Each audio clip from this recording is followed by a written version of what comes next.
할렐루야. 오늘 저희들 민수기 16장 12절 35절 말씀으로 민수기 강의 13번째 시간 말씀 나누도록 하겠습니다. 이스라엘 백성들은 크게 두 부류의 사람이 있었던 겁니다. 부류라고 얘기하기도 그렇죠. 지도자가 있었고요. 따르는 백성이 있는 겁니다. 모세와 아론이 지도자의 역할을 하고요. 그리고 나머지 백성들이 그 모세와 아론의 인도함을 받아서 하나님께서 약속하신 땅으로 하나님 명령대로 나아가는 백성들이 하나님의 백성입니다. 왜 모세가 지도자가 되어야 되고 왜 아론이 제사장이 되어야 되느냐? 실은 우리는 그 이유를 다 알 수는 없습니다. 하나님께서 왜 이스라엘 백성들 그 많은 사람들 중에 왜 모세를 택하셨는지, 왜 아론을 택하셨는지 우리는 알 수 없죠. 하지만 그 가운데는 하나님께서 각자에게 그렇게 택하실 만한 이유가 있다라는 것은 명확한 겁니다. 우리가 이 모세가 지도자의 역할을 감당해야 되는 것 당연하고요. 백성들은 모세의 지도력에 따라 순종하고 또 따라가고 또 하나님께서 그들에게 맡기신 일을 각자 또 수행해 나가야 되는 당연한 그런 의무와 책임이 존재합니다. 우리가 이 안에 있는 지금 이 문제들이 다 무엇이냐? 실은 그 하나님의 일들이 제대로 되어지지 않는 그 일 가운데 불평불만이 있었고요. 그렇죠? 일이 또 더 안 되고 나니까 불평불만이 막 쏟아지면서 이 지도자에 대한 불평이 막 쏟아지고 지도자에 대한 이제 반항심이 생기고 더 이상 그 지도력을 인정하지 못하겠다라는 마음들이 막 올라오면서 이제 모세와 아론을 그 자리에서 내려 앉히고 자신들이 올라가려고 하는 그런 모습들이 등장하는 겁니다. 모세와 아론에게 만약에 문제가 있다. 만약에 모세에게 문제가 있다. 하나님께서 모세를 치리하시겠죠. 지도자가 하나님께서 그 맡기신 사명을 제대로 이행하지 못하고 그 역할을 제대로 수행하지 못한다면 하나님께서는 모세를 징계하실 겁니다. 즉, 이 말은 하나님의 백성들, 그냥 따라가야 되는 백성들에게도 그들에게 사명을 맡기시고 그들의 정체성을 세우신 그것을 수행하지 않으면 그것에 대한 책임을 져야 된다라는 것을 이 말씀을 통해서 우리에게 보여줍니다. 그래서 오늘 여기 모세 잘할 수 있는 그림을 스스로 가진 것도 아니에요. 누가 주셨어요? 하나님이 주셨단 말이죠. 모세가 이 일을 하고 싶어서 한 사람이 아니잖아요. 모세는 안 하고 싶었던 사람이에요. 근데 하나님께서 모세에게 그림을 주셨어요. 꿈을 주셨어요. 이스라엘 백성들에게 하나님께서 이루고자 하는 꿈을 주셨단 말이죠. 모세는 그 꿈을, 하나님의 꿈을 이스라엘 백성들에게 성취하기 위해서 자신의 온 삶을 내던진 사람이에요. 그런데 백성들 중에 오늘 고라, 다단, 아비람 비판하는 거예요. 끌어당기는 거예요. 심지어는 뭐라고 얘기하냐? 사기꾼이다. 14절 보시면 내가 이 사람들의 눈을 뺐다. 예. 욕하는 거죠. 속였다. 이 사기꾼아. 뭐 이런 거예요.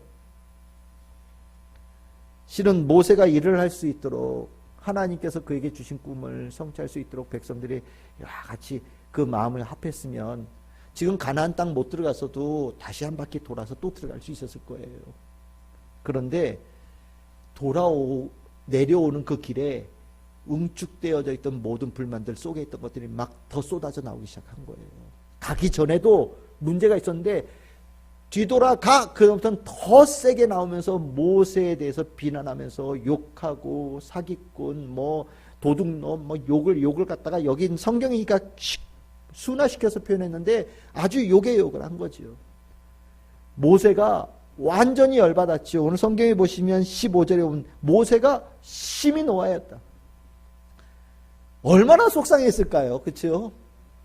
하나님께서 모세에게 주신 꿈이 있는데 그 꿈을, 하나님의 꿈을 이렇게 완전히 망가뜨리는 일들이 일어나니 거기에 모세에 대해서 막 욕하고 그러니 이 속이 얼마나 터졌겠어요. 그러니까 모세가 심히 노하였다라고 얘기를 해요. 완전히 열받은 거죠. 그래서 나오는 얘기가 뭐냐? 하나님, 더 이상 나는 이런 사람들을 지도자 못하겠습니다. 하나님, 난 이 사람들에 대해서는 이 사람들을 이끌고 지도자의 그 짐을 나는 지기 싫습니다. 라고 확 내려놨어요. 지금 모세는 하나님 앞에 파업한 거예요. 이제 하나님께 임명장 받았던 거 반납하겠다고 하는 거고요. 네. 이스라엘 백성들은 모세가 잘못했다고 하나님 앞에 지도자를 바꿔치겠다라고 지금 여러 사람들이 연판장 걷어서 가져온 거거든요. 이 결과 어떻게 될까요? 무엇이 어떻게 하나님께서 이들에게 원하는 결과가 뭘까요? 여러분들 모세 하나님께서 별명 지어주셨잖아요. 모세의 별명이 뭡니까? 온유한 사람이에요. 온유한 사람. 온유함이 뭡니까? 내 생각이 있어요. 내 뜻이 있어요. 왜? 각자 다 생각이 있잖아요. 그런데 하나님께서 하나님 앞에서 내 생각과 내 뜻을 접고 하나님의 뜻에 순종해 나아가는 것, 이것이 온유한 사람이에요. 모세는요, 하나님 앞에서 절대적으로 온유한 사람이었다는 거예요. 하나님 보시기에 모세와 같은 자가 없다라고 얘기할 정도로 하나님의 뜻 절대적으로 순종한 사람이에요. 그래서 하나님께서 모세를 지도자로 세우신 거거든요. 그러면 이스라엘 백성의 지도자가 온유한 사람이에요. 그러면 이스라엘에 따르는 자들은 어떤 사람이 돼야 됩니까? 온유한 자가 돼야 되는 거예요. 하나님께서 모세를 온유한 자라고 칭찬하셨다는 얘기는 무엇이냐면 이스라엘 백성들에게도 온유한 백성이 되기를 원하셨다는 것을 응축하고 있는 겁니다. 그 의미를 함유하고 있는 거예요. 그런데 이스라엘 백성들 지금 어때요? 하나님 앞에 온유한 자와 반대되어지는 모습으로 가는 거예요. 내 뜻, 내 생각이 있어도 하나님의 뜻 앞에서 그것을 내려놓고 하나님의 뜻을 받아들인 자가 되어지는, 하나님의 뜻에 순응하는 자가 되어지는, 하나님의 말씀에 아멘으로 받아들일 수 있는 자가 되어야 되는데, 그렇지 못하고 끝까지 자기 얘기하고 끝까지 자기 주장하고 끝까지 자기가 원하는 거 얘기하고 내가 원하는 거 관철시킬 땐 각오로 나아가게 되어지는 것, 이 모습이 이스라엘 백성들에게 있다라는 거죠. 이 결과는 여러분들 잘 알다시피 하나님께서 이 둘 사이에 판결자로 서십니다. 이스라엘 백성들에게 모세가 얘기하죠. 향로 들고 하나님 앞으로 나와라. 여러분들 이 얘기가, 여러분들 내가 만약에 고라, 다단이고 아비람이라고 칩시다. 여러분들이 그렇다고 생각해 보세요. 갑자기 모세가 그래? 너희들도 지도자 되고 싶어? 그러면 각자 향로 들고 하나님 앞에 나와! 라고 얘기할 때 여러분들 어떤 마음으로 나가셨을 것 같아요? 나갈 것 같습니까? 기회는 왔는걸? 전에는 모세와 아론을 통해서 하나님께 뭔가를 이렇게 다가갈 수 있었는데 직접 하나님을 만날 수 있고 직접 내가 하나님께 뭘 말할 수 있고 직접 하나님께 향을 올려드릴 수 있는 자가 되어진다. 이거 내가 바랬던 거잖아요. 모세, 아론을 지도자로 인정하지 않고 내가 직접 가겠다라는 거거든요.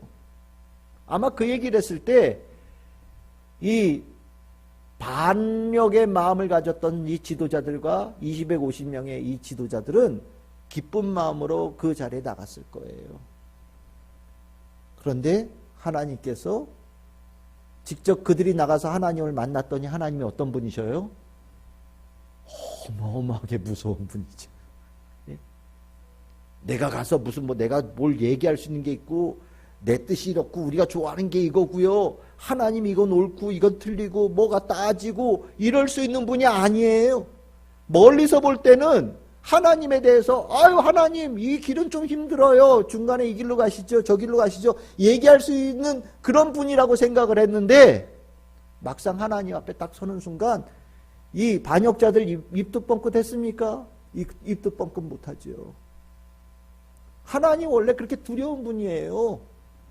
그런데 그 두려운 분인데 왜 이스라엘 백성들이 이제까지 왔을까?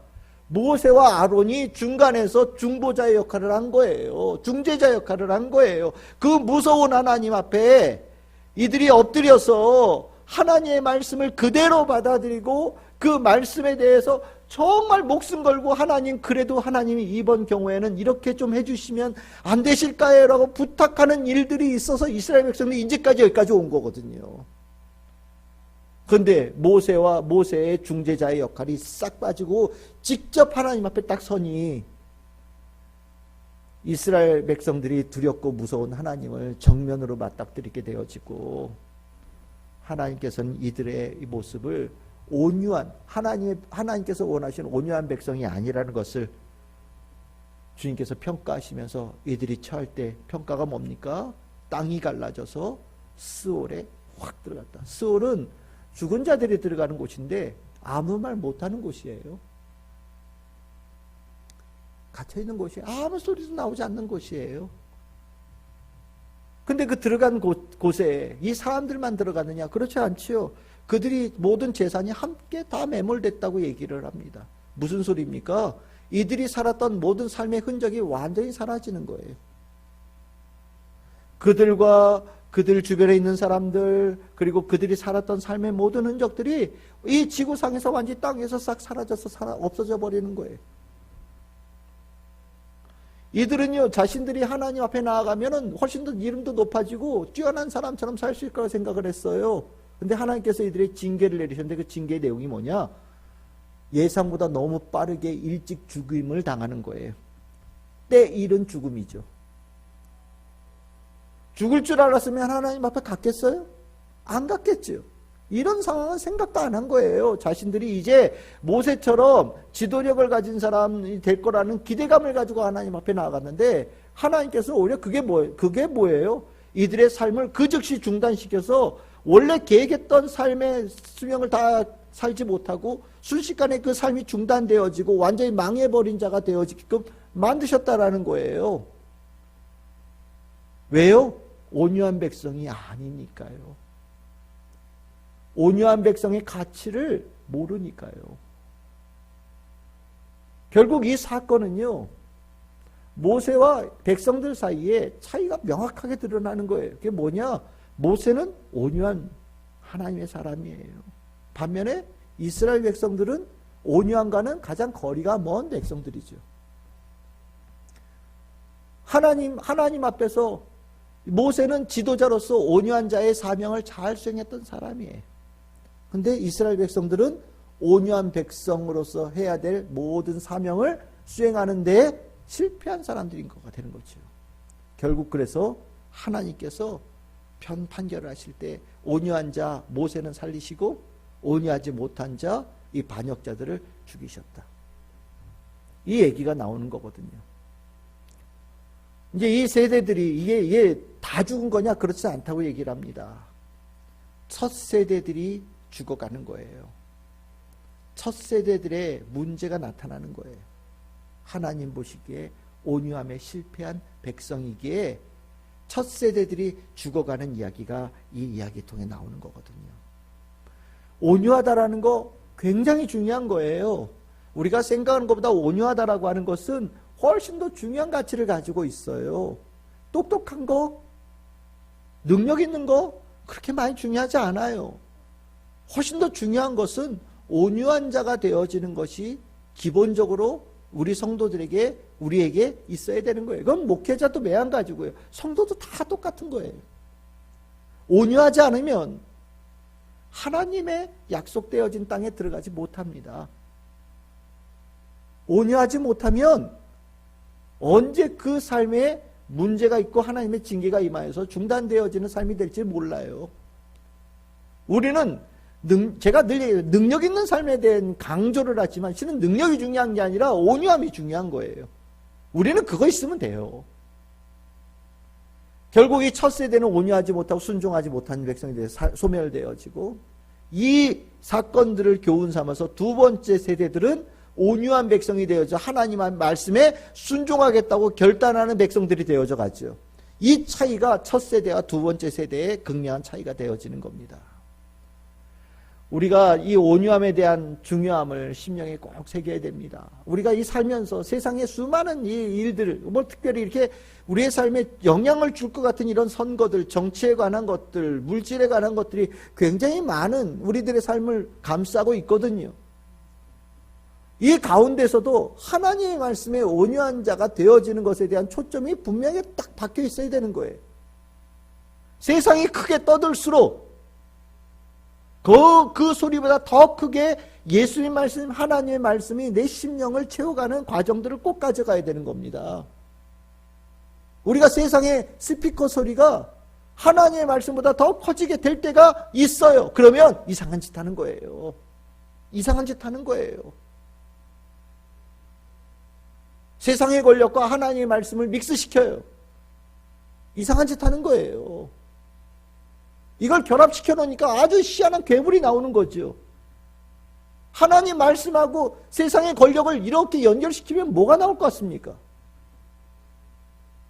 하나님의 뜻이 이루어질 것 같아요? 하나님의 뜻이 이루어지는 게 뭔데요? 내려놓는 건데. 내려놓으려고 그거 하는 거 아니잖아요. 더 많이 가지려고 그거 하는 거잖아요.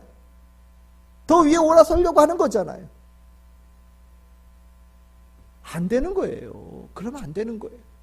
세상의 소리가 막 요즘처럼 이렇게 스피커로 막 얘기를 할 때 성도들은 그것에 휩쓸리지 않을 수 있도록 하나님의 말씀에 집중하고 더 크게 그 소리를 심령에 새길 수 있는 각오를 성도들이 가져야 돼요. 그게 온유한 백성의 기본적인 삶의 자세라는 겁니다.